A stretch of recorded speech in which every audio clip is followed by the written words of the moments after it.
Magandang umaga po sa ating lahat. Narito ang ating weather update para sa araw ng Lunes, May 5, 2025.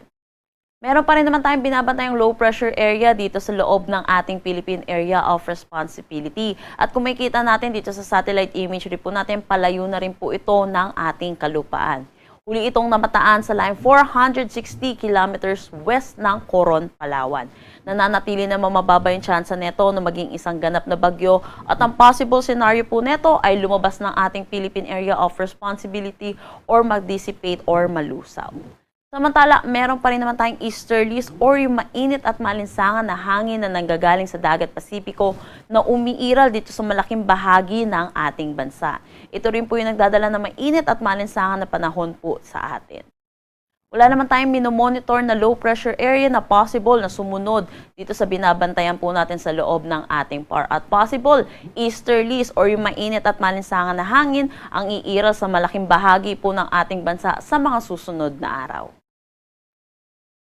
Para naman sa magiging panahon natin ngayong araw, inaasahan po natin makakaranas ng maulap na papawiri na may mga kalat-kalat na pag-ulan dito sa Mimaropa, Bicol Region, Quezon at Batangas. Dulot po ito ng trough or yung extension ng low pressure area.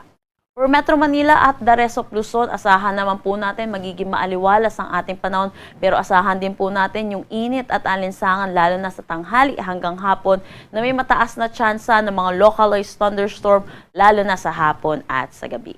Nasa May na rin po tayo at towards na rin po tayo ng tag-ulan kaya inaasahan din po natin yung dalas ng mga panandaliang pag-ulan dulot ng mga localized thunderstorm lalo na po sa hapon at sa gabi. Ugulain na lang din pong i-check ang social media pages ng Pag-asa para sa mga nilalabas na thunderstorm advisory.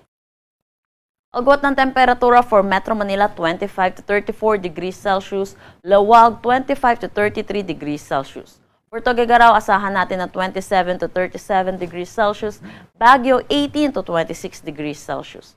For Tagaytay, 23 to 30 degrees Celsius at Legazpi 25 to 31 degrees Celsius. Inaasahan po natin dahil sa trough netong low pressure area dito sa Palawan, patuloy sila makakaranas ng maulap na papawirin na may mga kalat-kalat na pag-ulan. Possible din po ito hanggang bukas habang papalayo din po itong low pressure area natin sa ating bansa. Para naman dito sa may Visayas at Mindanao, inaasahan naman po natin, ganun din po, mainit at malinsangan yung tanghali hanggang hapon na may mataas na tsansa ng mga localized thunderstorm lalo na sa hapon at sa gabi. Agwat ng temperatura for Calayan Islands at Puerto Princesa, 25 to 32 degrees Celsius, Iloilo at Tacloban, 25 to 31 degrees Celsius. For Cebu, 25 to 31 degrees Celsius, Cagayan de Oro, 24 to 32 degrees Celsius. For Zamboanga, 24 to 33 degrees Celsius at Davao, 25 to 33 degrees Celsius.